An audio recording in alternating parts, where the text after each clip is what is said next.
চাণক্য বলেছেন, অর্থ আসে সেই ব্যক্তির কাছে যে সঠিক মানুষের সঙ্গ বেছে নেয়।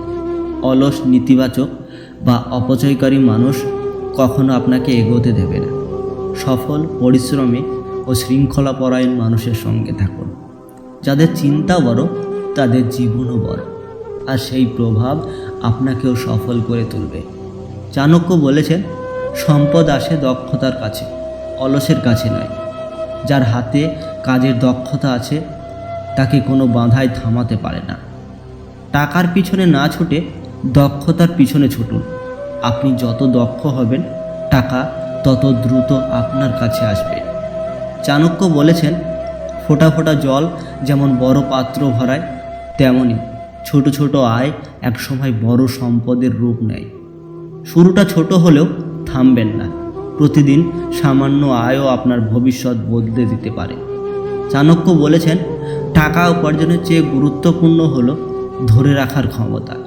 আয় যতই হোক, তা যদি নিয়ন্ত্রণে না থাকে তাহলে সম্পদ কখনোই জমবে না। অপচয় কমানো হলো আসল অর্থ সঞ্চয়ের কৌশল। চাণক্য বলেছেন, সময়ই হলো আসল মূলধন। যে সময়কে মূল্য দেয়, সময় তাকে সম্পদ উপহার দেয়। অলসতা আয়ের পথ বন্ধ করে দেয়। সময়কে কাজে লাগান, দেখবেন অর্থ নিজেই আপনার কাছে আসবে। চাণক্য বলেছেন, একটিমাত্র উৎসের উপর নির্ভর করা দুর্বলতা। বিপদ এলে আয়ের পথ বন্ধ হয়ে যেতে পারে। তাই সাইড ইনকাম, অতিরিক্ত দক্ষতা, পার্ট টাইম কাজ, যত বেশি উৎস তত বেশি স্থায়িত্ব। বুদ্ধিমান মানুষ আয়ের রাস্তা বাড়িয়ে রাখে। চাণক্য বলেছেন, জ্ঞান এমন এক সম্পদ যা যত ভাগ করবেন ততই বাড়বেন। নতুন দক্ষতা, নতুন শিক্ষা, নতুন অভিজ্ঞতা, এই সবই ভবিষ্যৎ আয়ের শক্ত ভিত্তি। নিজের উপর বিনিয়োগ করুন, ভবিষ্যৎ আপনাকে সুদ সহ ফিরিয়ে দেবে। চাণক্য বলেছেন, বড় সাফল্য আসে হিসাব করার ঝুঁকি থেকে। যে শুধু নিরাপদে চলে তার আয় সীমিত থাকে। নতুন কাজ, নতুন সুযোগ, নতুন বিনিয়োগ কিছুই আসবে না যদি ঝুঁকি নিতে ভয় পান।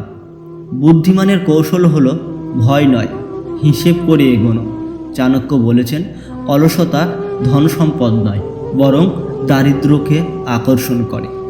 পরিশ্রমী মানুষের প্রতি ঈশ্বরও সহায় হন। প্রতিদিন একটু একটু করে কাজ করুন, শেখার চেষ্টা করুন, ফল আসবেই। পরিশ্রম এমন এক বিনিয়োগ যা কখনোই ক্ষতিতে যায় না।